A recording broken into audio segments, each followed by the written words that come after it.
Okay, so a little bit on the ballast system. This boat came with hard tanks in the rear and like a single switch that powered it, which was a joke. Like 250-pound hard tanks in the back, took up all your storage. So I gutted all that out. And it's basically like a Gravity 3, I guess you would call it. My switches are here for fill and drain, real accessible from the driver's seat, as they should be.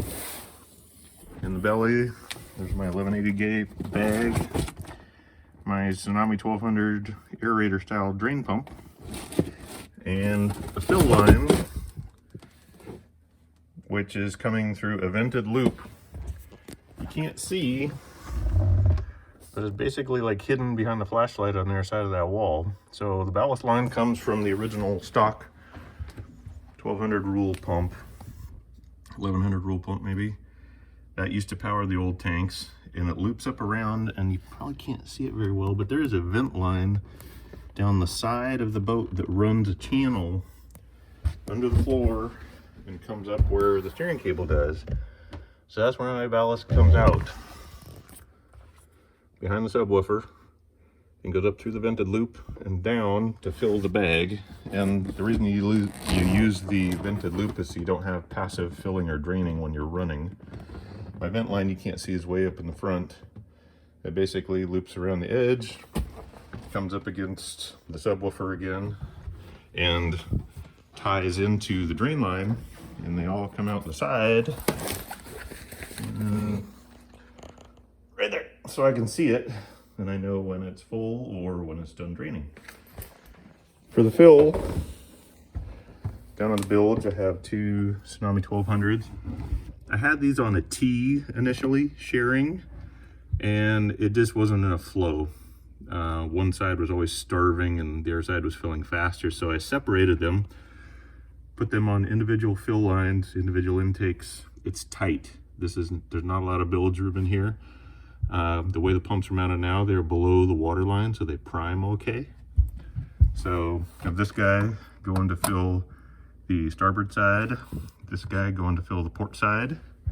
I have shut-off valves on them in case I need them. Same thing with the vented loop.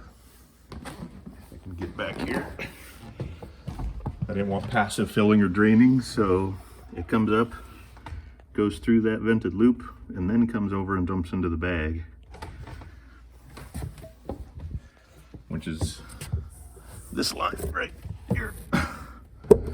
For my vent, I have it on a one-way line, a one-way valve, basically, so water and air can go out but not in. It goes that way, and it tees into my drain line, so it drains out the opposite side and it vents out the opposite side. So that way, when you're surfing, the boat is listed. You're not, pouring your ballast out. The drain is on the high point. Did the same thing on the other side, except it's hidden by this carpet wall. Behind that is your gas filler, your gas vent, your bilge line, but there's room. I have a vented loop in there, I have my ballast lines in there, I have another one-way valve for the venting on this bag, and it drains out the other side. Down, not looking, down here somewhere. I did change my bilge. Everything used to run out the back where I couldn't see it. Now it runs out the side.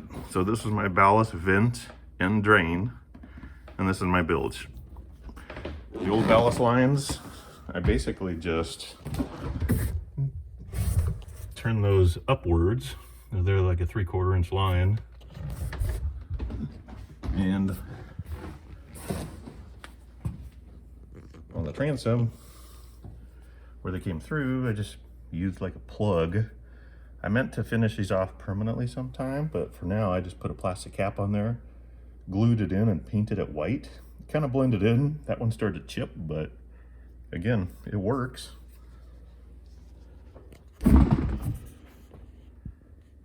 What else could I show you?